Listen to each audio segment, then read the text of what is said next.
Perkenalkan, nama saya Elsa. Di sini saya akan membahas tentang peristiwa Rengas Dengklok. Peristiwa Rengas Dengklok adalah sebuah peristiwa yang terjadi sangat dekat dengan proklamasi kemerdekaan bangsa Indonesia.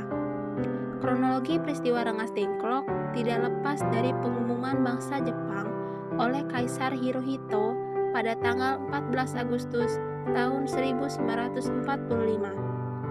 Tepat sekitar seminggu setelah proses pemboman kota Hiroshima dan Nagasaki oleh tentara sekutu yang diprakarsai oleh Amerika Serikat. Kekalahan tersebut pada akhirnya mampu tercium oleh para pejuang kemerdekaan bangsa Indonesia. Jepang pun pada akhirnya sudah mendirikan suatu komite yang terdiri dari orang-orang Indonesia untuk mempersiapkan kemerdekaannya. Beberapa golongan menilai bahwa komite tersebut masih tidak lepas dari tangan bangsa Jepang, sehingga golongan ini ingin melakukan usaha perjuangan kemerdekaan tanpa campur tangan bangsa Jepang sedikit pun. Selanjutnya, adanya perbedaan pendapat yang terjadi antara golongan muda dan golongan tua dalam rangka memproklamasikan kemerdekaan Indonesia. Golongan tua lebih setuju untuk menunggu proses perundingan dengan Komite Panitia Kemerdekaan yang telah disusun oleh bangsa Jepang untuk mempersiapkan kemerdekaan Indonesia. Sementara golongan muda lebih setuju untuk segera langsung memproklamasikan kemerdekaan bangsa Indonesia tanpa menunggu keputusan Panitia Kemerdekaan bentukan Jepang atau disebut PPKI. Menurut golongan muda, pada saat kekalahan Jepang tersebut adalah sebuah kesempatan emas bagi bangsa Indonesia untuk memproklamasikan kemerdekaan Indonesia. Tujuan dari peristiwa ini tidak lepas dari peran para anggota muda yang ingin segera menyatakan proklamasi kemerdekaan Indonesia sesegera mungkin. Para anggota muda ini ingin mengamankan para tokoh tua ke suatu tempat yang aman. Tempat yang aman ini jatuh kepada Rengas Dengklok yang berada di daerah Karawang, Provinsi Jawa Barat.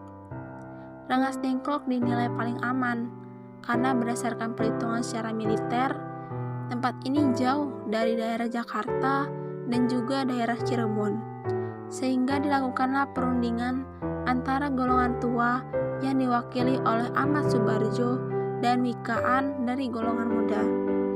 Hasil pertemuan tersebut, keduanya menyatakan sepakat untuk segera memproklamasikan kemerdekaan bangsa Indonesia. Kesepakatan itu tidak lepas dari syarat-syarat tertentu.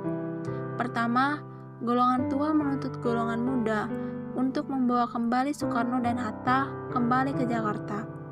Kedua, golongan muda menuntut untuk dilakukannya pembacaan proklamasi kemerdekaan Indonesia tanpa ada campur tangan sedikit pun dari pihak Jepang. Pada akhirnya, para golongan tua yang diwakili oleh Yusuf Kunto dan Ahmad Subarjo menjemput Soekarno dan Hatta ke Rengas Dengklok sambil didampingi oleh Sudiro.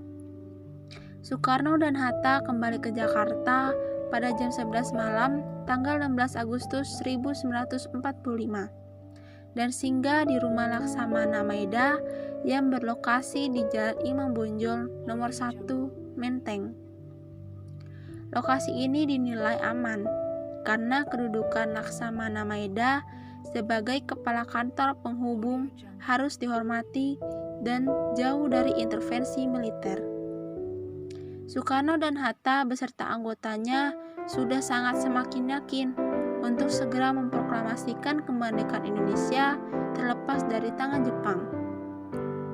Akhirnya setelah itu Soekarno dan Hatta beserta rekan-rekan lainnya segera menyusun naskah proklamasi di rumah Laksamana Maeda. Akhirnya pembacaan teks proklamasi dilakukan di rumah Soekarno yang berada di Jalan Pegagasan Timur nomor 56 yang sekarang dijadikan sebagai monumen proklamasi. Pembacaan teks proklamasi tersebut dibacakan pada pukul 10 pagi tanggal 17 Agustus tahun 1945 dan ditetapkanlah tanggal itu sebagai Hari Kemerdekaan Indonesia yang ditandatangani oleh Soekarno dan Hatta sebagai wakil bangsa Indonesia. Demikianlah sejarah tentang peristiwa Rengas Dengklok. Kiranya video ini dapat membantu dan dapat menambah wawasan apa arti peristiwa Rengas Dengklok yang sangat berarti untuk bangsa Indonesia. Sekian dari saya, terima kasih.